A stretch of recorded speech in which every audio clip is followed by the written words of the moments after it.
Greetings and welcome to Hymn Stories. More Hymn Stories, number 7. America the Beautiful.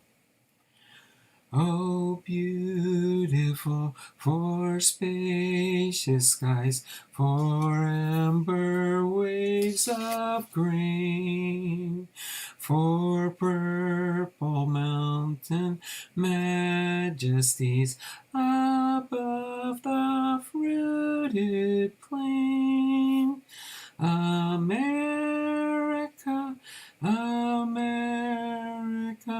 God shed His grace on thee, and crown thy good with brotherhood from sea to shining sea.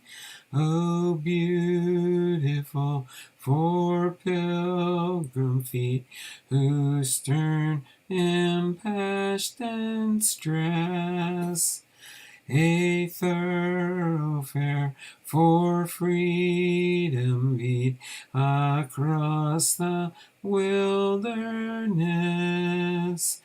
America, America, God mend thine every flaw, confirm thy soul in self-control, thy liberty in law. Oh, beautiful for heroes proved in liberating strife, who more than self their country loved, a mercy more than life. America, America, may God thy gold refine, till all success be nobleness, and every grain divine. Oh, beautiful for patriot dream that sees beyond the years, thine alabaster cities gleam undimmed by human tears. America, America,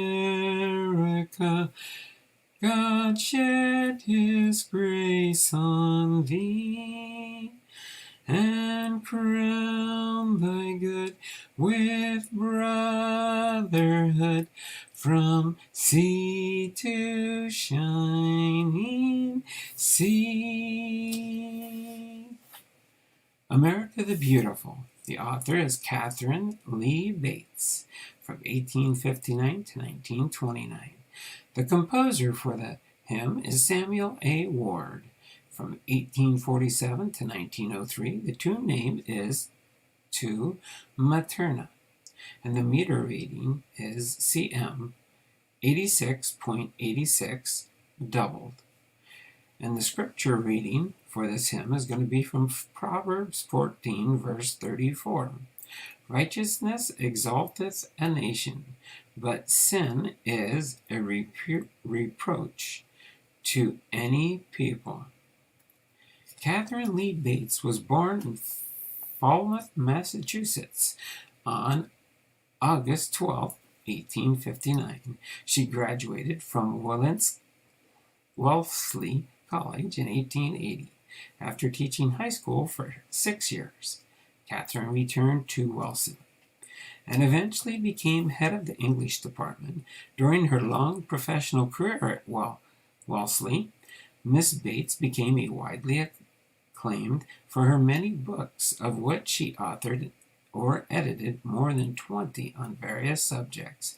Her writings included a popular textbook, History of American Literature, published in 1908, as well as volumes of poetry Before her death in 1929, she was honored with literary doctorate degrees from several colleges. Miss Bates was first inspired to write patriotic verse in 1892 in recognition of the 400th anniversary of Columbus' discovery of America, a year every elementary school child knows so well, in 1492. The following year, Miss Bates was visiting and teaching during the summer months in the state of Colorado. It was while viewing the countryside from beautiful summit of Pikes Peak, a summit which towers more than 14,000 feet above sea level, that she was inspired to write a national hymn that would describe the majesty and vastness of our great land. She writes, "It was there, as I was looking out over the sea, like expanse of fertile country spreading away so far under the ample skies, that the opening lines of this text formed themselves into my mind." Still later in that same year, in 1893, Miss Bates visited the Columbian Exposition of the World's Fair that ran several years in Chicago. On the site of this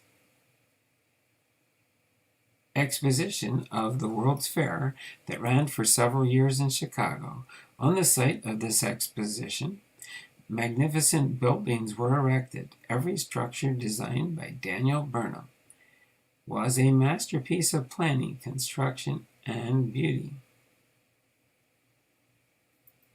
Thousands of people came from all over the world to marvel at the splendor and to stand enraptured before the grandeur of such a spectacle.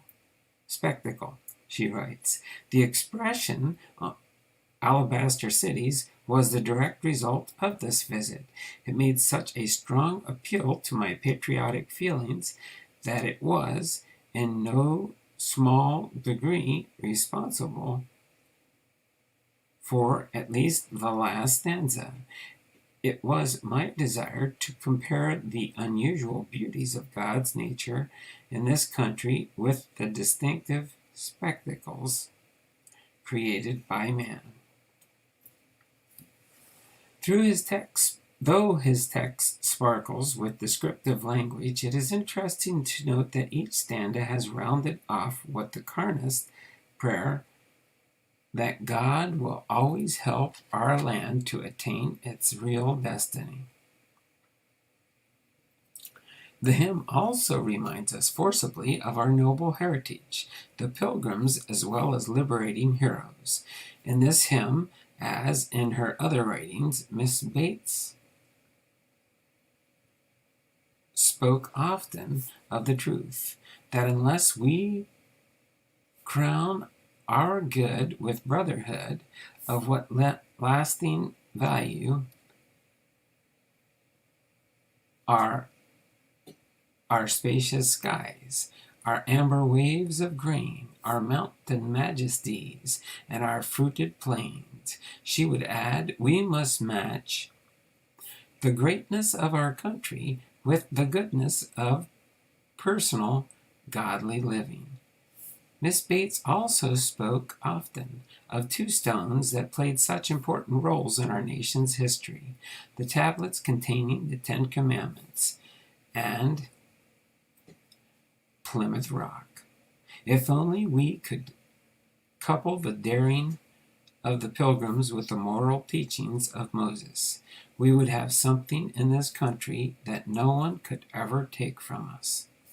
The completed poem stayed in Miss Bates's notebook for some time, until she came upon it in 1899. Miss Bates rewrote the text, simply phraseology, and this revision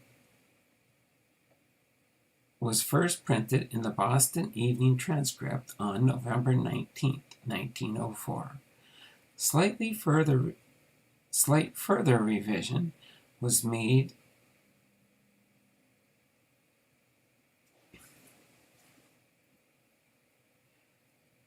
for transcript on November 19th, 1904. Slight further revision was made 14 years later to produce the hymn as it is known today. The hymn in its present form attained widespread popularity for the first time during the difficult days of World War I, and it did much to foster patriotic pride and loyalty among our people. Miss Bates once said that this hymn has gained in less than 20 years such a hold as it has upon our people. It is clearly due to the fact that Americans are at heart idealists, with a fundamental faith in human brotherhood. At least 60 tunes have been composed and tried with this text through the years. The one most commonly used today is known as the Materna, tune meaning motherly.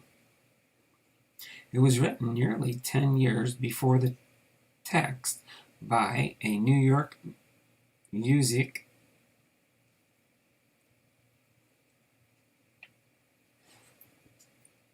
businessman named Samuel A. Ward. Mr. Ward originally composed this music for a hymn text called "O Mother Dear Jerusalem." In 1912, permission from the composer's widow made it possible to join this tune with Catherine Lee Bates's text, a union it has enjoyed to the present. And then 2 quotes here. "After what I owe to God, nothing should be more dear or more sacred to me than the love and respect I owe my country." And then Jacques Auguste Dethau. And the next one is, "Whatever makes men good Christians makes them good citizens," said Daniel Webster. Hopefully you've enjoyed this hymn as much as I enjoy sharing this series with you. And until our next episode, Hymn Stories number 8 will be "Art Thou Weary?" Until then, have a great and blessed day, and we'll see you in the next episode. Bye for now.